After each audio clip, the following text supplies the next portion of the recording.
প্রায় ঘরে শোনা যায় যাদের বয়স 40-এর ঊর্ধ্বে, বিশেষ করে মায়েদের বা বয়স্ক ব্যক্তিদের হাঁটু ব্যথা, কোমরে ব্যথা বা ঘাড়ে ব্যথা, সেই ব্যথা থেকে মুক্তি পাওয়ার একটা বিশেষ পরীক্ষিত কবজ বা তাবিজের সম্বন্ধে বলবো। এই কবজ ধারণের ফলে শরীরের মধ্যে যে কোনো ধরনের ব্যথা, সেটা হতে পারে গায়ে ব্যথা বা ঘাড়ে ব্যথা বা কোমরে ব্যথা বা হাঁটু ব্যথা, যে কোনো ব্যথা থেকে আপনারা মুক্তি পাবেন। আজকাল দিনে যাদের বয়স 50 থেকে 60-এর মধ্যে, প্রত্যেকের ঘরে বলা যেতে পারে কোমরে ব্যথা, না হলে হাঁটু ব্যথা বা ঘাড়ে ব্যথা। সেই ব্যথার ওষুধ খেয়েও যখন কাজ হচ্ছে না, তখন আপনারা এই কাজ করুন। বা অনেক সময় দেখা যায় কন্টিনিউ ব্যথার ওষুধ খেতে হয় আপনাদের, সেই ওষুধের একটা সাইড এফেক্ট ফলে আপনার জীবনে একটা থেকে একটা সমস্যা দাঁড়াতে পারে। আমি বলবো এই ভিডিওয় যেভাবে নিয়ম বলা আছে সেইভাবে যদি আপনারা কাজ করেন, আপনাদের অবশ্যই ব্যথা থেকে মুক্তি পাবেন। তো ভিডিও শুরু করার আগে পরিচয় দিই, আমি সমীর। আপনাদের কাছে অনুরোধ, আমার চ্যানেলটি সাবস্ক্রাইব করুন, ভিডিও ভালো লাগলে শেয়ার করতে ভুলবেন না। আপনার দেওয়া লাইক এবং শেয়ার আমার এই ভিডিও বানাতে উৎসাহ করবে।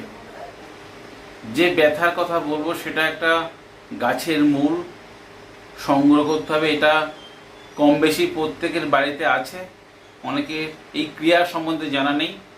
আর আপনাদের দশকর্মার দোকান থেকে বা সোনার দোকান থেকে একটা রূপোর মাদলে সংগ্রহ করে রাখতে হবে। করতে হবে অমাবস্যা মাথায় কৃষ্ণ তুলসীর মূল আপনাদের সংগ্রহ করতে হবে। অমাবস্যার দিন সেই মূল তোলার আগে, একদিন আগে সেই গাছের কাছে গিয়ে নিমন্ত্রণ করে আসবেন। বলবেন, হে সত্যযুগে গাছ তুমি, কলিযুগে জাগো, আমি বাতের ব্যথায় কাজে লাগাবো, সেই কাজে লাগো, তোমার বসুমতির দোহাই, তোমার বসুমতির দোহাই, তোমার বসুমতির দোহাই। আপনারা এইভাবে বলে গাছকে নিমন্ত্রণ করে ধূপদীপ জ্বালিয়ে আসবে। যেদিন অমাবস্যার সেই দিনে আপনারা সকালবেলা দম বন্ধ করে সেই গাছের মূল তুলে আনতে হবে। সেই মূল দুধ গঙ্গা জল দিয়ে ধুয়ে নিজের ইষ্ট দেবী বা দেবতা মন্ত্র জপ করে সেই মূল 1 ইঞ্চি পরিমাণ লাল সুতোয় বা সাদা সুতোয়, আপনাদের পুরুষরা হলে ডানাতে, মহিলারা বাম হাতে পরবেন বা গলায় বা কোমরে।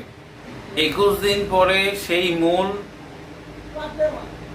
যে মূলটা আপনি পরেছেন সেই মূল রূপমাদুলিতে নিয়ে পুরুষরা ডানাতে, মহিলারা বাম হাতে বা গলায় আপনারা ধারণ করবেন। দেখবেন যে কোনো ধরনের ব্যথা থেকে আপনারা মুক্তি পাবেনই। বিশ্বাস ভক্তি রেখে গুরুর শরণ নিয়ে আপনারা কাজ করলে আপনাদের অবশ্যই উপকার পাবেন।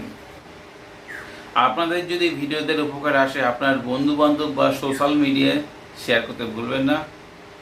আজ বন্ধুরা এই পর্যন্ত, দেখা হবে আগামী পর্বে। ততক্ষণ সবাই সুস্থ থাকুন, ভালো থাকুন। জয় মা তারা, জয় মা কামাখ্যা, জয় গুরু বান্ধব। নমস্কার বন্ধুরা।